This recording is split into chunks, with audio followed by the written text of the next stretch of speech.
NBA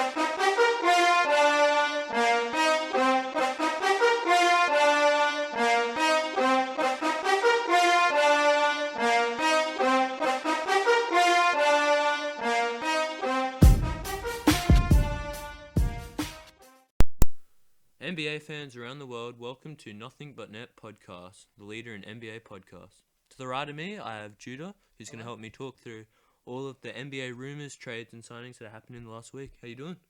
Good. How are you? Yeah, good. The NBA season's really turned into 2K, hasn't it? It has. The amount of trades, fantasy lineups, and no further than in the last 48 hours with Dwyane Wade signing with the Chicago Bulls on a 2-year, $47 million contract. What are your thoughts on the move? It's definitely a step in the right direction for Chicago. They needed a scorer, and they've got one in Dwyane Wade. They've expended a bit of money on him, but he definitely deserves it. So I think it's definitely a good move for Chicago. There's a lot of questions about how he'll fit in the in Fred Hoiberg's offense. What are your thoughts on how he'll fit in and the floor spacing? I think he'll fit in just fine. I mean, he's Dwyane Wade.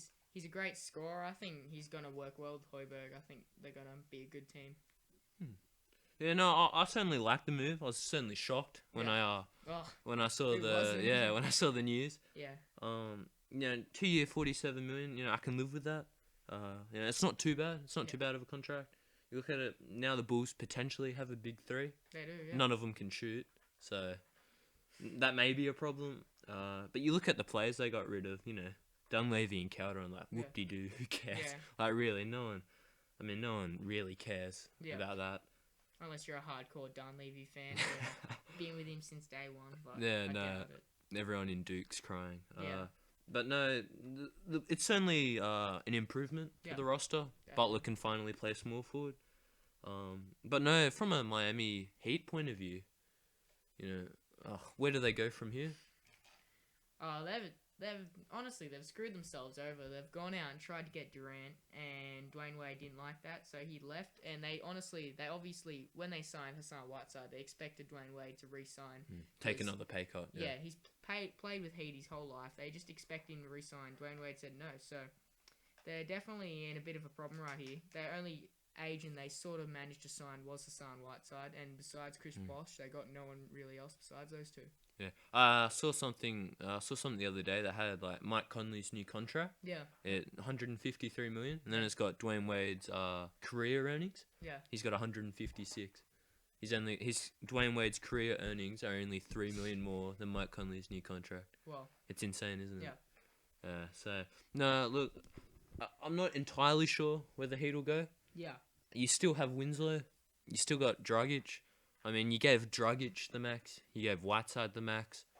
I don't know how you can't give Dwyane Wade the max. Yeah, you'd think Dwyane Wade would be the priority. He's been, especially after the Miami Heat lifer campaign. Yeah. Where with his last contract, where he said he'd be a lifer. What's that mean? But then again, you got to look at it from the Bulls' point of view. We're going younger and more athletic. Younger and honestly, I feel like they just needed to say something to the media, and they've just put it out there, and they've just said we'll go younger and more athletic, and then we'll do the complete opposite. I'm not confident how they'll fit. I mean, you've given up 3-point shooters, 2 3-point shooters in Dunleavy and Calderon. Yeah. There's out of Rondo, Wade, and Butler, Rondo's got the best 3-point shooting percentage. Not even known as a shooter. No, and I don't know what team, you want that for. I don't know. It may work out. I mean, it really depends. Hoiberg will be tested, not only from Rondo, but to have to be able to coach 3 guys that can't shoot, that are your main player. I mean, people were talking about who you start at 4. I think it has to be Mirotic. Yeah. It has to, and I think I have to play a stretch I'm not a big fan of Mirotic, but this isn't 1960s.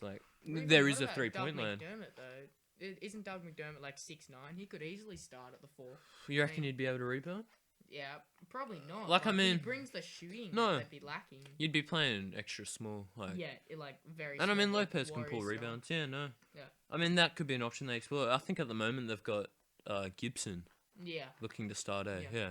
So no, It's I not think terrible. no. It just brings not really any shooting to the lineup at all. I mean, in an ideal scenario, you're looking at Gibson, no Portis or Mirotic really developing this year, and then Gibson can get traded Yeah. halfway through the year. You know, you can look into bringing a shooter, Kyle Korver, a knockdown JJ Redick even. Yeah. If the Clippers need front court, and you can look to bring in that shooter that the Bulls need. Because I mean, at the moment, you're really looking at McDermott and Mirotic as the only two shooters. Yeah, well, I mean, that's all they got.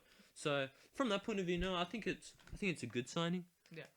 It's only an expensive one, but I mean, all signings have been expensive. You know, there's nothing free about free agency. So no, anything. What else? What are your thoughts on the Heat? You know, are they planning? I mean, was it the right move for the Heat? No, it was definitely not the right move for the Heat. I mean, they should have. Their priority should have been Dwyane Wade before Kevin Durant. Like, he was their marquee player. They had he's been the face of the franchise. Yeah, he has been for the last 13 years or so that he's played, and they went after Durant instead of Wade, and I think that was definitely their mistake there. They shouldn't have done that. So, it definitely wasn't the right move for them, and I don't know how they're gonna go next season. Well, I mean, if you're a Heat fan, I'm sure most Chicago fans can relate to it with the loss of Derrick Rose. Yeah. And I'm sure they've made up for it, you know, with the Dwyane Wade signing. You know, you got a prodigal son returning, but in terms of the hurt, I mean, on the bright side, you're gonna have mountains and mountains of cap room next year. Yeah. With, you know, got the likes of Blake Griffin, DeAndre Jordan, Chris Paul. You know, there's heaps of other marquee free agents. So, I mean, from that standpoint, it's not a bad move. I mean, you look at it because Miami's a tax-free, you know, state. I think the difference was what, $7 million? Yeah. $7 million they were willing to offer. It's even less than that. Yeah. When you take into account tax and all that. So no, I think I don't know. It's hard. From a Bulls fan point of view, though, like, you get the feeling they're just postponing what's inevitable, as in the rebuild, as in unless you get Chris Paul next year, and unless Dwyane Wade attracts more talent, more marquee talent. You know, Rondo leaves next year. Yeah. Wade leaves 2 years from now.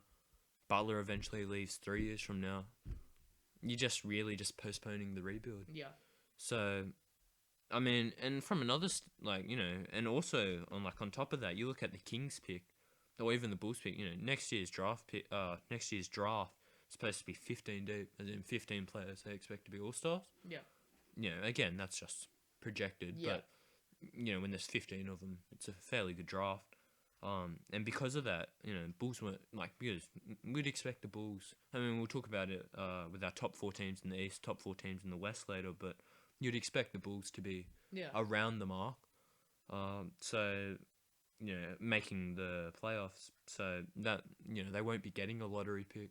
And unless Sacramento get the 10th, 11th, 12th, 13th, 14th, or, you know, higher, the Bulls won't be getting their pick. So, no, in terms of a future standpoint, you know, they've probably hurt themselves. Then again, you know, from a PR point of view, it's, you know, very damaging for the Heat. Yeah. It's fantastic for the Bulls. I mean, can you imagine, like, people were talking about before the season started, you know, the amount of people that would be going to the games.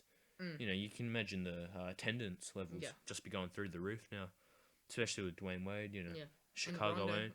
Rondo as well. You got a big 3 now. So, no, it'd be interesting to see how they will mesh. You know, it's a good signing. It's a market, like, you can't argue he's an all-star. You know, he's an all-star caliber player, 20 points per game. Yeah. And the question is the floor spacing, how it'll work. But, no, I'm excited. I'm excited for next year's season. Make sure you like, comment, favorite, and subscribe the video. And cheers. Thanks for watching.